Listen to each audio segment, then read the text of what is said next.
এয়া আমাৰ ব্ৰহ্মপুৰ আদৰ্শ গাঁও MDTW স্কিম নগাঁও ব্ৰহ্মপুৰ সংমণ্ডলৰ অধীনত এখেত আমাৰ এই স্কিমৰ খেতিয়ক হেমন্ত বৰা।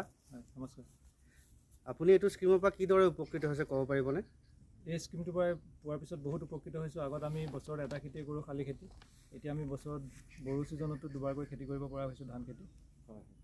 আৰু মোৰ লগতে আৰু 4-5জনে খেতি কৰিবলৈ আগবাঢ়ি আহিছে, বড়ো ছিজনত বড়ো খেতি কৰিছে। মাল্টিপল ক্ৰপিং মানে এইটো স্কিমত ভালকৈ হৈ আছে। হয়। এয়া আপুনি দেখিব পাৰিছে, কুঁহিয়াৰ হৈছে, ধানো কৰিছে। ধান আৰু কুঁহিয়াৰ বাহিৰে আৰু বেলেগ খেতি কৰে নে আপুনি ইয়াত? বাকী আমাৰ ভেজিটেবল আছে, ভেজিটেবল আকৌ অলপ বেলেগ জেগাত আছে। এইবাৰ ধান খেতিৰ উৎপাদনৰ বিষয়ে দুআষাৰমান কওকচোন। এই স্কিমটোৰ আণ্ডাৰত এই স্কিমটোৰ আণ্ডাৰত ধান খেতি লগাই পেলাই আমি এতিয়া বিঘাত 20 মোনমানকৈ আহিব লাগে। ঠিক আছে বাৰু, ধন্যবাদ।